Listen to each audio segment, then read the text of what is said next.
हम लाते हैं top news, आपके फेवरेट टॉक शोज और अनलिमिटेड एंटरटेनमेंट सिर्फ यूट्यूब पर। अगर आपने अभी तक हमारा चैनल सब्सक्राइब नहीं किया तो अभी सब्सक्राइब करें और बेल आइकॉन को क्लिक करके हमारी लेटेस्ट वीडियोस के बारे में अपडेट जानें। सब्सक्राइब कीजिए और हम आपको लिए चलेंगे आपकी फेवरेट वीडियो की तरफ।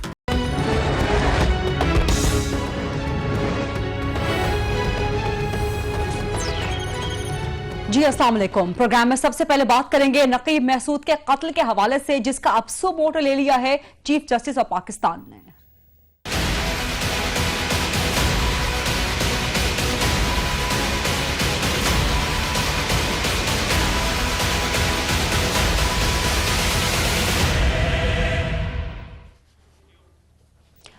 वजीरिस्तान से ताल्लुक रखने वाला नौजवान नकीब महसूद या नसीमुल्लाह महसूद, जिसे कराची में मावरा अदालत कत्ल करके एक तरह के जाली पुलिस मुकाबले में यह कह के कि वो कलदम टीटीपी का एक मेंबर है और बहुत से दहशतगर्दी के मुकदमात में मुलव्विस है, उसके केस में आज एक अहम पेशरफ्त हुई है कि चीफ जस्टिस ऑफ पाकिस्तान ने इसका सो मोटो नोटिस ले लिया है। एक तरफ जब वजीरिस्तान में नकीबुल्लाह का जनाजा उठाया जा रहा था और उसे सपुर्द खाक किया जा रहा था, वहीं कराची में, पूरे कराची में, बल्कि कराची समेत पूरे सिंध में और पूरे पाकिस्तान में जगह जगह पर नकीब को इंसाफ दिलाने के लिए, उसकी फैमिली को इंसाफ दिलाने के लिए एहतजाज किया जा रहा था। नकीब तो सपुर्द खाक हो गया, लेकिन उसकी रूह, उसकी फैमिली अब इंसाफ की मुतलाशी है और इंसाफ की अब सबसे बड़ी उम्मीद सुप्रीम कोर्ट ऑफ पाकिस्तान, मुल्क की सबसे बड़ी अदालत से है, क्योंकि एसएसपी मलिर राव अनवार के खिलाफ जो 3 रुकनी टीम 3 दिन तक तहकीकात कर रही है, उसमें आज राव अनवार ने अपना बयान रिकॉर्ड करवाया है और वो अपने बयान पर कायम है। उसके मुताबिक नकीबुल्लाह या नसीमुल्लाह महसूद दहशतगर्द ही था और बहुत से मुकदमात में मुलव्विस भी था। राव अनवार ने आज ये भी सवाल उठाया कि अगर नकीबुल्लाह को 3 तारीख को उठाया गया था तो उसकी फैमिली अदालत में क्यों नहीं गई या कोई पर्चा क्यों नहीं कटवाया। इसके अलावा सिविल सोसाइटी ने भी अपना बयान इस हवाले से रिकॉर्ड किया है और सिविल सोसाइटी के एक मुमताज रहनुमा जिब्रान नासिर मेरे साथ कराची से मौजूद हैं। अस्सलाम वालेकुम, बहुत शुक्रिया प्रोग्राम के लिए वक्त देने पे। सबसे पहले ये बताएं कि आपने जो अपना बयान रिकॉर्ड है उसमें आपने क्या कुछ कहा है और जो तहकीकात हो रही हैं, बावजूद इसके कि राव अनवार अभी भी एसएसपी मलिर बरकरार है, उसे ओहदे से बरतरफ नहीं किया गया, वो अपने बयान पर कायम है, क्या सिविल सोसाइटी और फैमिली नकीबुल्लाह की तहकीकात से मुतमईन है? देखिए, मैंने आज कोई बयान रिकॉर्ड नहीं करवाया था। हाशिम खान जो कि एक सोशल मीडिया एक्टिविस्ट हैं, जिन्होंने न्यूज़ ब्रेक की थी नकीबुल्लाह की शहादत की, उनको तलब किया गया था इंक्वायरी में और मैं बतौर हैसियत उनके वकील गया था। मीडिया में कुछ मिस रिपोर्टिंग हुई इस हवाले से कि मैं मुद्दई को या ख़ानदान को रिप्रेजेंट कर रहा था। ख़ानदान ने मुझे किसी कैपेसिटी में एंगेज नहीं किया है और ख़ानदान अगर इससे मुतमईन है कि नहीं, उसका जवाब वो खुद बेहतर दे सकते हैं। जहाँ तक आप ये बात कर रही हैं कि अब तक राव अनवार साहब बरकरार हैं, ये क्या हो रहा है, तो राव अनवार एक ऐसी शख्सियत का नाम है और मैं बड़े माजरत से मैं एक राव अनवार शख्सियत के बारे में बात कर रहा हूँ, मैं पुलिस की वर्दी के बारे में नहीं बात कर रहा। ये वर्दी वो जवान पहनते हैं जो जवानी में अपनी ज़िंदगी या तो हमारे लिए शहीद हो जाते हैं, दाव पे लगा देते हैं, या पूरी ज़िंदगी हम अपने ख़ानदान और अपने बच्चों से ज़्यादा हमारे ख़ानदान और बच्चों की फ़िक्र करते हुए रिस्क में ज़िंदगी गुजार देते हैं। तो उन काबिल एहतराम पुलिस वालों की बात नहीं कर रहा, राव अनवार की बात कर रहा हूँ, जिनकी पिछले 3 दहाइयों से एक तवील तारीख है जिसमें कोई कौम, कोई लसानियत, कोई ज़बान या कोई सियासी गिरोह महफूज नहीं रहा, जहाँ जगह जगह तरह तरह से आवाज़ें आती रहीं कि जी ये कलदम तरीके से लोगों को मावरा अदालत कत्ल करते हैं, सिंध हाई कोर्ट से एफआईआर कटती रहीं, पिटिशन दखल होती रहीं, मगर ये इंसान यहाँ से तस्से मस नहीं हुआ, इसको यहीं पर बरकरार रखा गया है। दूसरी बात मैं आपसे ये करूँगा कि ये जो नकीबुल्लाह के बारे में कहा जाए और जो उन्होंने अभी तक शवाहिद पेश किया कि जी बहुत सारी एफआईआर्स थी और बहुत कुछ था, तो पहले तो ये वजीरिस्तान वो इलाका है जहाँ के लोगों ने हम सबसे ज़्यादा बड़ी कुर्बानियाँ दी हैं। पूरे पाकिस्तान में दहशतगर्दी होती रही, इसमें कोई शक नहीं, मगर जब हम कह रहे थे ऑपरेशन करें तो अपने घर, जायदाद और बीवी बच्चों समेत बगैर छत के कूच करने वाले वजीरिस्तान के लोग थे, ताकि पाकिस्तान की फौज वहाँ पे अपना फैसिलिटेट कर सके आर्मी ऑपरेशन और वहाँ पे दहशतगर्दी से लड़ सके। मगर ये कह के क्योंकि बंदा वजीरिस्तान से आया था या उसका सरनेम महसूद है, और मैं फिर कहूँगा किसी एक कौम की बात मैं नहीं कर रहा, चूँकि अलग अलग सियासी गिरोह से राव अनवार साहब इनको निशाना बनाते रहे हैं।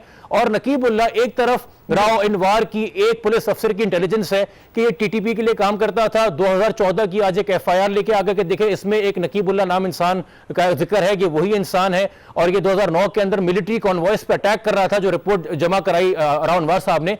तो दूसरी तरफ वजीरिस्तान के अंदर एक वतन कार्ड जिसको लोकली वजीरिस्तान वीजा कहा जाता है वो नकीबुल्लाह को इशू होता है। वजीरिस्तान वीजा या वतन कार्ड जो है जो इशू होता है तो पाकिस्तान आर्मी, आपके तमाम हिस्सास इदारे, आपके पॉलिटिकल एजेंट्स बंदे का बैकग्राउंड चेक करते हैं, बायोमेट्रिक्स लेते हैं, क्लीन चिट देते हैं। एक तरफ इन तमाम इदारों की इंटेलिजेंस रिपोर्ट जो नकीबुल्लाह को वतन कार्ड देके क्लियर करती है, एक तरफ राव अनवार साहब जो कि खुद से कह रहे हैं कि बंदा दहशतगर्द था, उसका कोई सबूत पेश नहीं करते। तो या तो उस एक अफसर की इंटेलिजेंस सही है या ये सारे इदारे जो है निकम्मे थे, उसी से काम नहीं कर रहे थे। मेरा ख्याल है कि इदारे इसी से काम कर रहे थे और इन्होंने किसी को वतन कार्ड दिया है तो किसी क्रेडिबिलिटी के ऊपर दिया होगा। बिल्कुल ठीक है। अब ये बताएं कि फैमिली जो इस वक्त राव अनवार से 3 रुकनी तहकीकाती कमेटी 3 दिन तक तहकीकात कर रही है, क्या फैमिली इनिशियली इससे मुतमईन है? क्या लॉयर उनके मुतमईन है? क्या सिविल सोसाइटी मुतमईन है राव अनवार के खिलाफ तहकीकात से? मेरे ख्याल में खानदान को इस जो गम से वो गुजरे हैं कि 3 जनवरी को उनका बेटा अगवा होता है, फिर 13 जनवरी को एक खबर आती है कि जी एक मुबैना मुकाबले के अंदर एक मुबैना दहशतगर्द मारा गया। उस शक्ल से उसको पहचानने की कोशिश करते हैं, 3 दिन तक रुस्वा होते हैं। फिर 16 तारीख को छिपा से कॉल आती है कि जी सर्द खाने में आपके जवान बेटी की लाश पड़ी, आके ले जाएं। फिर वो DI खान जाते हैं जनाजा लेके। मेरे ख्याल में उनको शायद वक्त ना मिला हो कि इस वक्त तक उन्होंने कोई वकील किया कि नहीं किया, और या अपना कोई अगर उन्होंने मौकफ देना तो वो खुद बेहतर देंगे। मैं उनके नुमाइंदे की हैसियत से नहीं, मैं एक समाजी कारकुन की हैसियत से यहाँ पे जनरल बात कर रहा हूँ। मगर आप इस चीज को देखिए, जब ये बात की जाती है कि जी अगर इनका बेटा अगवा था तो कोई दरखास्त क्यों नहीं दी गई। मैं खुद गवाह हूं कितने सारे सानियों का जहां लोगों को बड़ा महंगा वकील करके हाईकोर्ट जाना पड़ता है, चूंकि पुलिस इस तरह के अगवाकारों में जहां पे सादा वर्दी में एहलकार इन्वॉल्व होते हैं पर्चे नहीं काटती है, लोगों को रुस्वा करती है। आज जहां सुराब गोट के अंदर हजारों का मजमा था, इज्तिमा था, कई सारी पॉलिटिकल पार्टीज रहनुमा जमा थे, वहां पे 2 से 3 बाप से मैं मिला जिन्होंने कहा कि मेरी औलाद को जो है उठा के मावरा अदालत कत्ल किया गया। तो यहां पे इन चीजों को मुजरे खातिर रखा जाए। और जो लोग इंक्वायरी कमेटी में शामिल हैं, तीनों साहब, तीनों अफसरान काबिल एहतराम हैं, उनकी काबिलियत पे हमें भरोसा है। मगर हम ये भी रखें मरूज़े खातिर कि सिंध हुकूमत ने पॉलिटिसाइज कर दिया है IG के ऑफिस को और सिंध पुलिस को बहुत ज्यादा। और मैं यहां पे एक मवाजना करूंगा, मशाल खान जिसको मारने में कोई दहशतगर्द गिरोह मुलविस नहीं था, स्टूडेंट तलबा यूनिवर्सिटी के शामिल थे, उसमें JIT सुप्रीम कोर्ट ने बनाई जिसमें MI, ISI, IB, FI से मदद ली गई। उसके अंदर उन्होंने एक जामे रिपोर्ट दी। इस केस में जहां पे इल्जाम है कराची के एक शहरी पे कि वजीरिस्तान में जाके कलदम जमात का हिस्सा था और यहां पे भी कलदम कर रहा था, यहां तो अशद जरूरत है कि पुलिस के साथ सुप्रीम कोर्ट ने जो सुओ मोटो लिया है उसमें एक JIT बनाए, ISI, MI, IB, FI बैठे और फिर जो रिपोर्ट आएगी उस पर शायद हमें ज्यादा यकीन होगा। चूंकि मैंने फिर कहा उन अफसरान की काबिलियत पे भरोसा हमें है, मगर पॉलिटिसाइज बहुत कर दिया सिंध हुकूमत ने पुलिस को। बिल्कुल ठीक कह रहे हैं। और ये मुतालबा बजा भी है कि हसास इदारों के नुमाइंदे भी इंक्वायरी में, तफ्तीश में, तहकीकात में शामिल किए जाएं। अब जो सुप्रीम कोर्ट ने आज खुद नोटिस लिया है और वरसा का भी मुतालबा था, दोस्तों का भी, दीगर लवाहिकीन का भी, नकीबुल्लाह का, सिविल सोसाइटी का भी मुतालबा था, बल्कि आज पूरे पाकिस्तान में कराची में जो सिचुएशन हुई, जिस तरह से प्रोटेस्ट हुआ, सुपर हाईवे पर जो एक हंगामा आराई हुई, पूरे पाकिस्तान में मुतालबा इस वक्त की अदालती जुडिशियल इंक्वायरी करवाई जाए और सुप्रीम कोर्ट ने उसका अब नोटिस भी ले लिया है। तो मुतमईन हैं आप, समझते हैं कि नकीब को, उसकी फैमिली को अब इंसाफ मिल सकता है सुप्रीम कोर्ट से?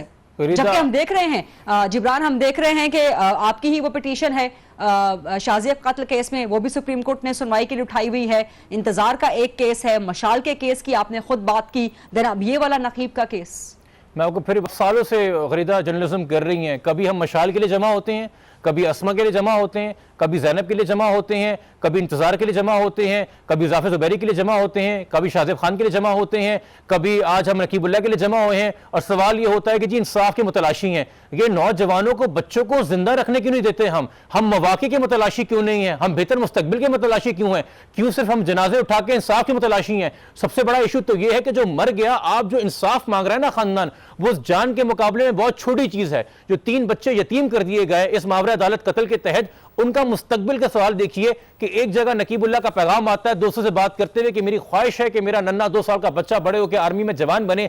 जब वो बच्चा बड़ा होकर देखेगा कि इसी मुल्क में कुछ लोगों ने वर्दी पहन के उसकी आड़ में कानून की खिलाफ वर्जी करते मावरा अदालत जो है मेरे बाप को कत्ल किया, तो हुब्बुल वतनी का जज्बा आप कैसे पैदा करेंगे? तब तक नहीं पैदा कर सकते जब तक इसका सद्दे बाप ना हो और ये कत्लो गारत बंद हो। ये इंसाफ मांगना बहुत दूर की बात है, उससे पहले जानों का तहफ्फुज़ यकीनी बनाया जाए। जिब्रान, बहुत इंपॉर्टेंट बातें आप कर रहे हैं, बहुत इंपॉर्टेंट पॉइंट्स आप रेज कर रहे हैं। मुझे बताया जा रहा है कि कमाल महसूद साहब लाइन पर हैं हमारे साथ, जो कि फैमिली मेंबर हैं। जी कमाल महसूद साहब लाइन पे हैं? कमाल महसूद साहब जो कि भांजे हैं नकीब के। कमाल साहब, आप मुझे सुन पा रहे हैं? जी कमाल महसूद साहब, आज सुप्रीम कोर्ट ने आज खुद नोटिस ले लिया है। अब सुप्रीम कोर्ट सुनवाई करेगी नकीबुल्लाह के केस की। फैमिली मुतमईन है नकीबुल्लाह की इस इन्वेस्टिगेशन से, इस तफ्तीश से? वो जो पुलिस का तफ्तीश है, जो सिंध हुकूमत ने बनाई है, उस पर हमारा तफ्तीश है। हमको GIT मिलना चाहिए सुप्रीम कोर्ट की तरफ से, उस पर हमारा तफ्तीश पे नहीं है कि हमको सुप्रीम कोर्ट से GIT मिल जाए, क्योंकि हमारा को इंसाफ मिलना चाहिए। आप कह रहे हैं कि इस वक्त जो राव अनवार से तफ्तीश हो रही है उससे नकीबुल्लाह की फैमिली मुतमईन नहीं है? बिल्कुल, सिंध वाले पुलिस से हम मुतमईन नहीं है। ठीक है, और सुप्रीम कोर्ट ने जो नोटिस लिया है तो आप मुतालबा कर रहे हैं कि अब GIT बनाई जाए? हाँ, GIT। ठीक है, और उस GIT में ये जिब्रान नासिर भी मेरे साथ मौजूद है, वो भी मुतालबा कर रहे थे सिविल सोसाइटी की तरफ से। तो फैमिली का भी क्या ये मुतालबा है कि GIT में हसास इदारे भी शामिल किए जाएं, ISI के, IB के नुमाइंदे शामिल किए जाएं? कमाल महसूद साहब, तो हम तो उनके लिए रोते हैं कि हमारा ISI, MI ये इदारे तो हो जाएगा और इसको तो ये तफ्तीश करे तो दूध का पानी और ये हो जाएगा, इसको पूरा पता हासिल होगा, इसको पूरा पता चल जाएगा। आज इलाका मकीन में जब नकीबुल्लाह मसूद दफनाया तो 3 दिन शोक का ऐलान वहाँ हो गया, हजारों लोग वहाँ जमा थे और कमेटी बन गया। ये कमेटी कबायलियों की तरफ से ये बनाया कि सुप्रीम कोर्ट से ISI, MI के बंदे से हम तफ्तीश करेंगे, क्योंकि हम इनके बच्चों को इंसाफ के लिए तलबगार है और बच्चों की इंसाफ के लिए मिलने के लिए हम आगे कोशिश करते हैं। ठीक है, आप कह रहे हैं कि वजीरिस्तान के मकामी लोगों ने एक कमेटी बना दी है अपने मुतालबात के लिए जो उन्होंने चीफ जस्टिस से करने हैं, और उसमें पहला मुतालबा यही है कि हसास इदारों के नुमाइंदे भी शामिल किए जाएं, GIT बनाई जाए। बिल्कुल बिल्कुल। ठीक है, अच्छा ये बताएं कि राव अनवार जो कि SSP है, जिन्होंने एक मुकाबले में नकीबुल्लाह की हलाकत उनके हाथों हुई है, उन्होंने आज बयान रिकॉर्ड करवाया है। तो वो कहते हैं कि अगर 3 तारीख को आपका बेटा उठाया गया था तो फिर आपने पर्चा क्यों नहीं करवाया किसी थाने में, आप अदालत में क्यों नहीं गए? इसका जवाब देना पसंद करेगी फैमिली? इसी तरह बात है कि उसको गाँव जो है ना वजीरिस्तान में था, उसका बच्चे वो तो यहाँ मजदूरी के लिए आया था। तो 3 तारीख को ये हमको पता नहीं था कि इसने उठाया है, किसी को रिश्तेदार को भी पता नहीं था। ये छुरी से उठाया और उधर शलतीफ टाउन में जो है ना मुकाबले में इसने मारा। हमको 9-10 दिन के बाद ये पता चला कि ये नकीब का लाश पड़ा है उधर। एक तस्वीर देख लिया सोशल मीडिया पर तो उससे शक पड़ गया, तो बस ये सोशल मीडिया और मीडिया के जरिए मालूमात हो गया कि नकीब मारा हुआ है और सरखाने में उसका लाश पड़ा हुआ है।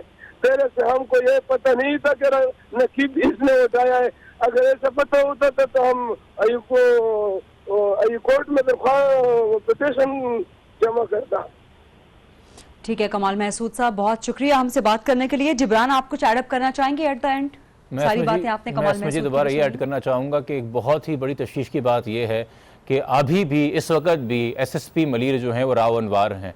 जब तक इन्वेस्टिगेशन अपनी इंक्वायरी मुकम्मल करेगी तब तक कोई और अगवा ना हो जाए, तब तक कोई और ना मारा जाए और तब तक कोई और बाप, कोई और मामू, कोई और माँ, कोई और बच्चे इस इंतज़ार में ना रहें कि हम भी उस लंबी तवील सफ़ में शामिल हो जाते हैं जो इंसाफ की मुतलाशी हैं। बिल्कुल ठीक है, SSP मलीर राव अनवार को फौरन चाहिए हुकूमत सिंध को, वज़ीर दाखिला सिंध को, वज़ीर आला सिंध को कि उनको ओहदे से बरतरफ करें। बिलावल भुट्टो साहब भी इसका नोटिस लें कि क्यों राव अनवार अभी तक SSP मलीर हैं जबकि उनके खिलाफ इन्वेस्टिगेशन भी चल रही है। प्रोग्राम में लेते हैं एक छोटी सी ब्रेक और ब्रेक के बाद जब हम वापस आएंगे तो कुछ पाकिस्तान क्रिकेट की सिचुएशन के हवाले से बात करेंगे।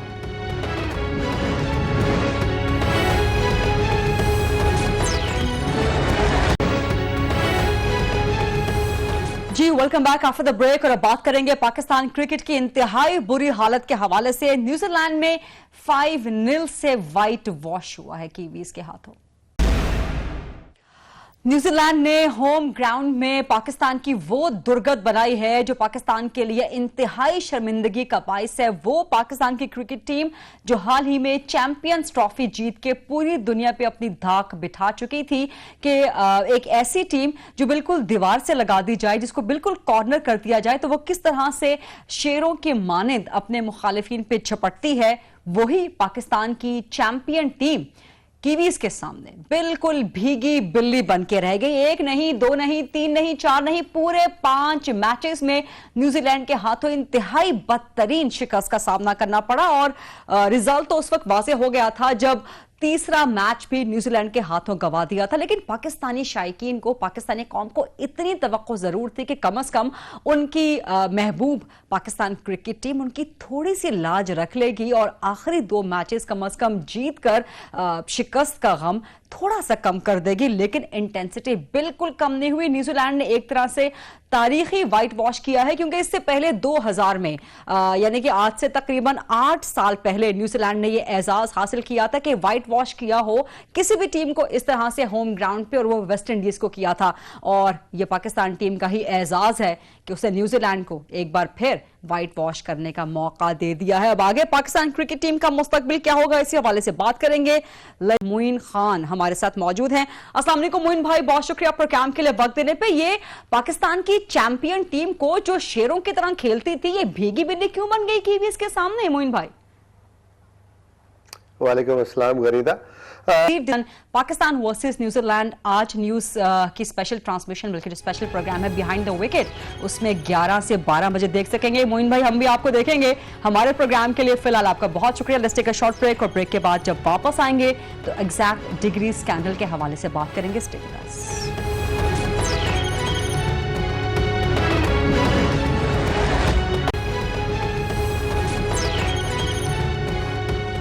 जी welcome back after the break. बात करेंगे एग्जैक्ट डिग्री स्कैंडल, जाली डिग्री स्कैंडल के हवाले से, जिसपे अब आला तरीन अदालत सुप्रीम कोर्ट ने सो मोटो नोटिस ले लिया है।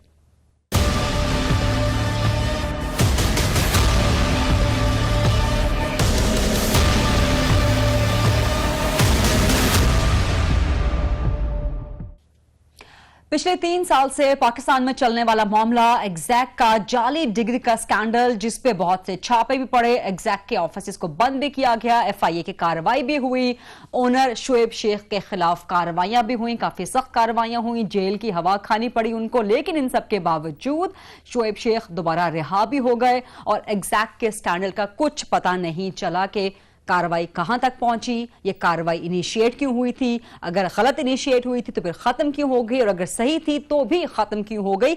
लेकिन इन सब के बावजूद पिछले 3 साल से पाकिस्तान के अखबारात में, पाकिस्तान के मीडिया में और इंटरनेशनल पब्लिकेशंस में, इंटरनेशनल अखबारात, इंटरनेशनल मीडिया में इस जाली डिग्री के स्कैंडल ने पाकिस्तान के इंतहा दर्जे की बदनामी की। और अभी हाल ही में BBC ने भी एक तहलका अंगेज रिपोर्ट तैयार की। उसके जर्नलिस्ट ने यहां तक क्लेम किया कि उन्हें एग्जैक्ट की तरफ से जाली ऑनलाइन डिग्रीज ऑफर की गई थी। शायद इन्हीं तमाम तवातुर के साथ आने वाली खबरों का रिजल्ट था कि आज चीफ जस्टिस ऑफ पाकिस्तान ने सो मोटो नोटिस लिया है एग्जैक्ट जाली डिग्री स्कैंडल का, और यह कहा है कि इस स्कैंडल से दुनिया भर में पाकिस्तान की बदनामी हो रही है। अगर तो ये खबरें झूठी हैं तो सख्त तरीन एक्शन होना चाहिए, और जो भी पाकिस्तान को बदनाम कर रहा है वो सजा से नहीं बच सकेगा। इसके अलावा FIA से 10 दिन में रिपोर्ट भी तलब कर ली है सुप्रीम कोर्ट ने। इस सारे स्कैम से पाकिस्तान में तालीम का कितना नुकसान हो रहा है, और खासतौर पे एग्जैक्ट चूंकि क्लेम करता है कि वो दुनिया की सबसे बड़ी IT कंपनी है, तो इसी हवाले से हम बात करेंगे डॉक्टर उमर सैफ, जो कि चेयरमैन पंजाब IT बोर्ड है। अस्सलाम वालेकुम डॉक्टर उमर सैफ साहब। अभी पिछले 1-2 हफ्तों में ही चीफ जस्टिस साहब ने भी पंजाब में जो IT का काम हो रहा है आपके अंडर, उसकी काफी तारीफ की है, और आज उन्होंने इसी IT रिलेटेड, जो कि एजुकेशन रिलेटेड स्कैम भी है, इसका सो मोटो नोटिस भी लिया है। आपसे जानना चाहूंगे कि IT के ऐसे स्कैम्स होते क्यों हैं और इन्हें काउंटर कैसे किया जा सकता है पाकिस्तान में? जी thank you Gharida for inviting me. Let me explain कि जो ये स्कैम है ये बेसिकली एजुकेशन सेक्टर का है, इस तरह से कि एजुकेशन में एक्चुअली डिमांड है ना सिर्फ लोकली लेकिन ग्लोबली डिग्रीज की। कि आपको बहुत सारे ममालिक में बहुत सारी नौकरियां सिर्फ डिग्री की बुनियाद पे मिलती हैं, तो इसका डिमांड बहुत ज़्यादा है कि वो डिग्री में ये कोई इसका चेक नहीं करता कि आपकी तालीम का मयार क्या है, आपने सीखा क्या है। सिर्फ अगर नौकरी लेनी है तो उसकी जो बेसिक रिक्वायरमेंट है वो ये कि आपके पास एक डिग्री हो।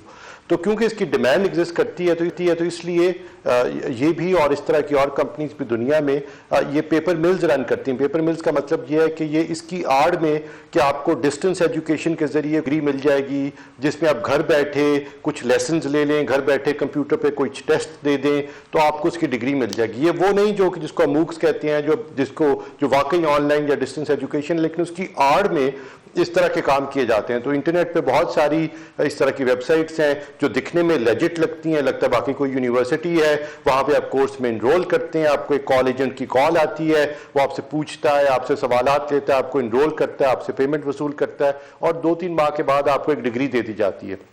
और आप समझते हैं शायद कि ये डिग्री जो है ये आसानी से मिल गई और and so on so forth. तो basically there is lack of awareness लोगों के अंदर भी और एक फ्रॉड का एलिमेंट देने वाले के अंदर भी, और बाज़ औक़ात लेने वाले जो हैं वो खुद भी तलाश कर रहे होते हैं ऐसी जाली डिग्रियां कि वो ऐसी वेबसाइट पे जाएं, ऐसी इदारों से कांटेक्ट करें जो कि इस तरह की डिग्री देते हैं। अब इसमें जो सबसे बड़ी बात है वो ये कि एक तो डिग्री दे दी, वेबसाइट उस अदारे की एग्जिस्ट करती है, लेट से कोई आयरलैंड में यूनिवर्सिटी लगती है दिखने में, तो कौन जाके चेक करेगा उस यूनिवर्सिटी को, कौन उसको तलाश करेगा, उसकी वेबसाइट पे लग रहा है कोर्सेज ऑफर हो रहे हैं, स्टूडेंट एनरोल्ड है। और बड़ी बात यह कि जब उस यूनिवर्सिटी की डिग्री की तस्दीक की जाती है तो उसकी तस्दीक आसानी से हो जाती है। उन्होंने तस्दीक करने के लिए भी उसी वेबसाइट पर जाना है, एक फ़ोन कॉल करनी है या ख़त लिखना है उस यूनिवर्सिटी को, वो तीनों ज़राए से तस्दीक आसानी से की जा सकती है आजकल के ज़माने में। तो इसलिए इस चीज़ का हल निकालना मुश्किल है, लेकिन अब इसका हल जिस पे हमने पंजाब में भी काम किया और अब इंशाल्लाह इसको फेडरली भी करेंगे, वो ये कि जितनी ये डिग्रियां हैं इसको ब्लॉकचेन पे डाल दिया जाए। बहुत सारे ममालिक आप इसकी तरफ देख रहे हैं। जी ठीक है उमर सैफ साहब, लेकिन चूंकि ये पाकिस्तान ये आईटी स्कैम भी है, तो आपसे जानना चाहूंगे कि पाकिस्तान की आईटी इंडस्ट्री पे इसके असरात क्या हो सकते हैं? ये पाकिस्तान आईटी इंडस्ट्री पे इसके असरात नेगेटिव हैं, क्योंकि इंटरनेशनली ये बात देखी जा रही है कि पाकिस्तान का इस स्कैंडल में एक रोल है। ये आईटी इंडस्ट्री का एक्चुअली इस कारोबार से कोई इतना ताल्लुक नहीं, ये ताल्लुक एक्चुअली एजुकेशन इंडस्ट्री से है। आईटी तो एक जरिया है जिसके जरिए ये किया जाता है, वेबसाइट्स बनाई जाती हैं, कॉल सेंटर सेटअप किए जाते हैं जिसके थ्रू तस्दीक हो सके, ये प्रिटेंड किया जाए कि ये डिग्रियां जो हैं ये जाली नहीं है, लेकिन बेसिकली तो ये एजुकेशन इंडस्ट्री का स्कैम है। लेकिन इससे आईटी इंडस्ट्री तमाम मुतासर होती है, हमारी इंटरनेशनल रेपुटेशन जो है वो नेगेटिवली इफेक्ट होती है। और एक ऐसे वक्त पे जब मुझे लग रहा है कि पाकिस्तान की IT industry is about to take off, and I hope and pray that इंशाल्लाह we will be able to overcome this and Pakistan IT industry will go forward. ठीक है, बहुत बहुत शुक्रिया डॉक्टर उमर सैफ साहब। बात कर रहे थे एग्जैक्ट जाली डिग्री स्कैंडल के हवाले से कि इस स्कैम का पाकिस्तान की आईटी इंडस्ट्री पे कितना नेगेटिव असर हो सकता है। प्रोग्राम में शामिल करते हैं एक ब्रेक, और ब्रेक के बाद जब वापस आएंगे तो मुनीर अहमद कुरैशी उर्फ मुन्नू भाई को कुछ याद करें।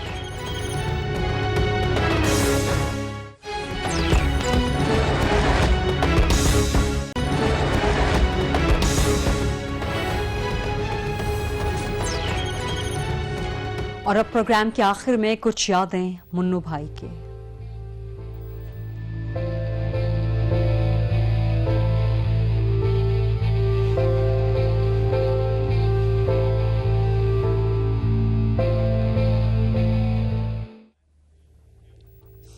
पाकिस्तान की सहाफती और अदबी तारीख में आज एक सोग का दिन है, बड़े सोग का दिन है। इसे अगर यौम स्याह करार दिया जाए तो गलत नहीं होगा, क्योंकि आज हम सबके प्यारे, हम सबके राज दुलारे, हम सबके भाई मुन्नू भाई हमसे बिछड़ गए। बच्चे हों, बड़े हों, जवान हों या बूढ़े हों, मुनीर अहमद कुरैशी उर्फ मुन्नू भाई सबके ही भाई थे, सबसे प्यार करने वाले इंतहाई नफीस इंसान। वो सहाफ़ी थे, वो शायर थे, वो कॉलम निगार थे, वो अदीब थे, वो दानिश्वर थे, वो ड्रामा निगार थे, लेकिन सबसे बढ़ के वो एक बहुत अच्छे इंसान, बहुत प्यार करने वाले, बहुत नफीस इंसान थे। और इसीलिए उन्होंने इंसानियत के प्यार से अपना राब्ता बरकरार रखने के लिए सुंदस फाउंडेशन की भी बुनियाद रखी। 84 साल की उम्र में एक तवील इलालत के बाद मुनीर अहमद कुरैशी उर्फ मुन्नू भाई आज हमसे बिछड़ गए। 1933 में जिनकी पैदाइश वसीराबाद में हुई और 2007 में जिन्हें उनकी बेहतरीन खिदमात के सिलसिले में जो उन्होंने सहाफ़त और अदब के ख़ासतौर पे शायरी के शोबे में और उर्दू और पंजाबी में जिस तरह की कमाल की शायरी मुन्नू भाई ने की और जो उनका अंदाज होता था उस शायरी को अदा करने का, इस पे उन्हें 2007 में सदारती तमग़ाए बराए हुस्न कारकर्दगी भी उससे भी नवाजा गया। मुन्नू भाई की तहरीरों से कौन आशना नहीं है, लेकिन जो उन्होंने ड्रामे लिखे जिसमें सोना चांदी, पाकिस्तान का शायद ही कोई ऐसा बच्चा बड़ा बूढ़ा जवान हो जो कि सोना चांदी के नाम से वाकिफ ना हो। मुन्नू भाई का लिखा हुआ आशियाना, दश्त और इसके अलावा तवील दौरानिये के ड्रामे जिनमें गुमशुदा और खूबसूरत शामिल हैं, ये मुन्नू भाई की खूबसूरत तहरीरों में से एक हैं। आज उस सोग के दिन पे जबकि मुन्नू भाई मुनीर अहमद कुरैशी हमसे जुदा हो गए हैं, तो उनके एक देरीना साथी, उनके पुराने दोस्त अमजद इस्लाम अमजद साहब से हमने बात की। अस्सलाम वालेकुम अमजद इस्लाम अमजद साहब, बहुत शुक्रिया वक्त देने के लिए। मुन्नू भाई के जाने से सहाफत और अदब में जितना बड़ा खला पैदा हो गया है, क्या कहेंगे आप इस बारे में? मुन्नू भाई बहुत मुश्किल होता है बाज़ लोगों के बारे में ये फैसला करना कि वो बुनियादी तौर पे क्या थे। उन्होंने ड्रामे में तो हमने उनसे तो बहुत सीखा है। हम लोग जब टीवी में आए हैं तो जिन लोगों से हमने देखा मुन्नू भाई उनमें थे, और इसके बाद तर्जुमे उन्होंने किए। ये वो चीज़ें मैं आपको बता रहा हूँ जो कम हैं लोगों के।